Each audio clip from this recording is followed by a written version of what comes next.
Alhamdulillahi Rabbil Alamin. Ẹ̀yin tèmi ṣàlàáfíà lẹ́wà. Gẹ́gẹ́ bí èmi on Point by Two ṣe wà lẹ́ni. Thank you for always joining me. May God continue to bless you. May God continue to bless you. Mo kí ẹ̀yin sísá mi lọ́pọ̀lọpọ̀. Mo kí ẹ̀yin mami mi lọ́pọ̀lọpọ̀. Ẹ tí pọ̀ tó o lórí program ẹ lọ pọ̀ sí wá ká máa jórí ọ̀fẹ́ program yìí. Yes. Ṣé rí nǹkan tí mo mú dání máa wá sọ̀rọ̀ nípa ẹ̀. Inshallah mi ò ní gbàgbé. Kí la fi ń ṣe bó ṣe wà yìí? Àwọn kayanchiki.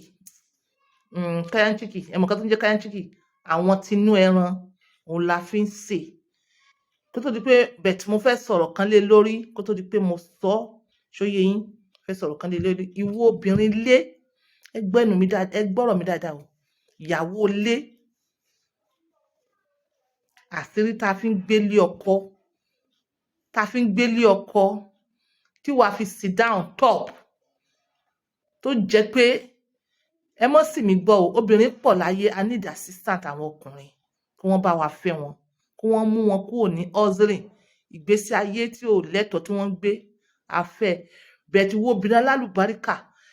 ẹ lè jẹ́ irú àwọn obìnrin tí mo fẹ́ tí mo sọ yìí lẹ́ni tí mo fẹ́ sọ lẹ́ni wọ́n lè jẹ́ mẹ́ta nílé ilé ọkọ àlùbáríkà ni fún yín fọ́mọ fún nílé yín lágbègbè ilé yín yẹn wọ́n máa mọ tí yín ní number one kí ni secret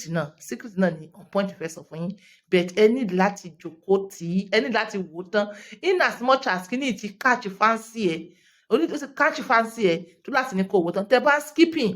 wàláì ẹ miss ọ̀pọ̀lọpọ̀ nǹkan because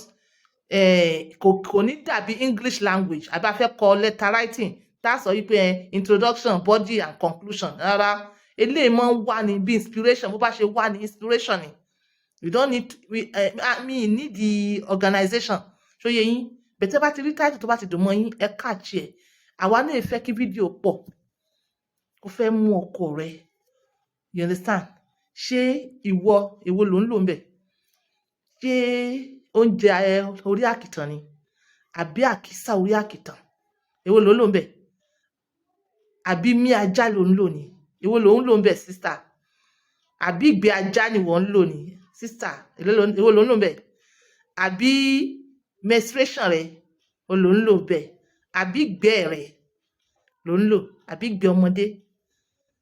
èwo ló ń lò ń bẹ̀ you understand ẹ̀yin tèmi fẹ́ gbò tọrọ fẹ́ rí gbogbo nǹkan tí mo kà lẹ̀lẹ̀ tó bá máa ṣiṣẹ́ ni kò tiẹ̀ lè ṣiṣẹ́ ẹ yá mi létí yín kò tiẹ̀ lè ṣiṣẹ́ ọkọ rẹ tó níwọ̀ fẹ́ ìgbẹ́ aṣọ àkìtàn oúnjẹ àkìtàn imí ajá ìgbẹ́ ajá ìtọ̀ màálù ìgbẹ́ rẹ àbí ìgbẹ́ ọmọ àbí menstruation rẹ what a shame what a great shame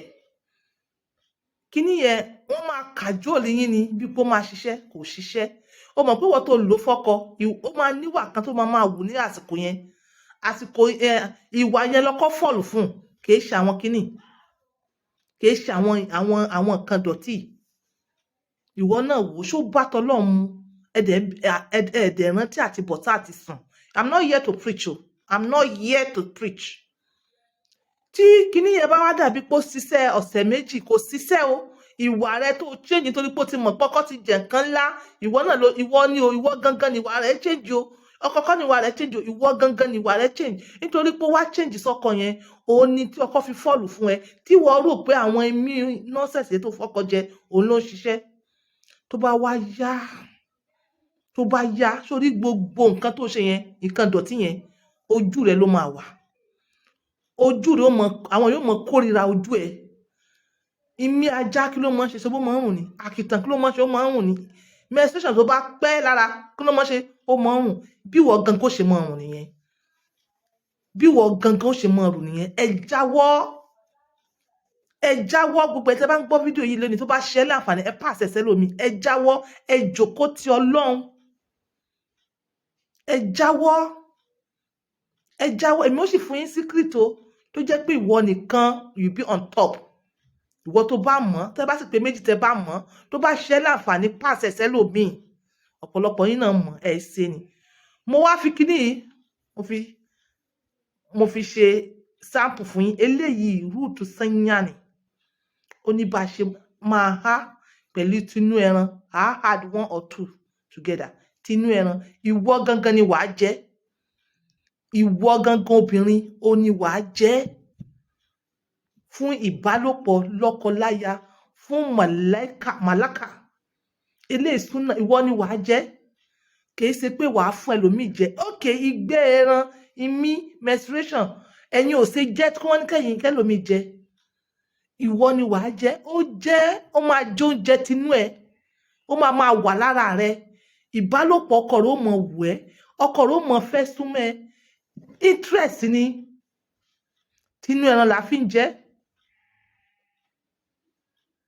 kò ṣeré ìtẹ̀yìn ṣe yẹn eléyìí súnà ni ṣé ń gbọ́ eléyìí súnà ni bí mo ṣe wá sọ pé súnà ni yìí sóye yín pé ọkọ yẹn ò mọ gbádùn ìwọ náà mọ gbádùn ọkọ ìyẹn ò ní pé ọkọ ò ní orí ọ̀fẹ́ láti fẹ́ lòmíì ó sì lè fẹ́ lòmíì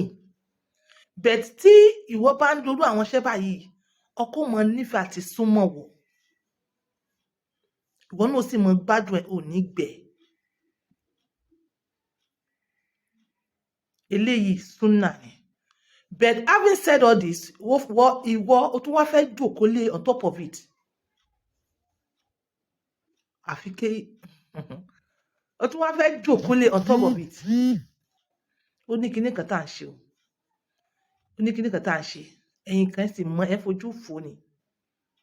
ẹ̀yin ọkùnrin náà kó tó di pé ìyàwó yín wá gẹ̀ẹ́tì kíní ẹ̀yin kan gbọ́dọ̀ jẹ́ ọkọ alálùbáríkà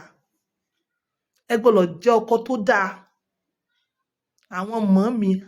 àwọn goddess nìyẹn ìwọ o fẹ́ step on top of it o fẹ́ kí wọ́n mọ wù ẹ́ ní number 1 ìyá alálùbáríkà yìí onínúure kódà wọ́n lè mọ pẹ́ ní àjẹ́ wọ́n lè pa á lé àjẹ́ funfun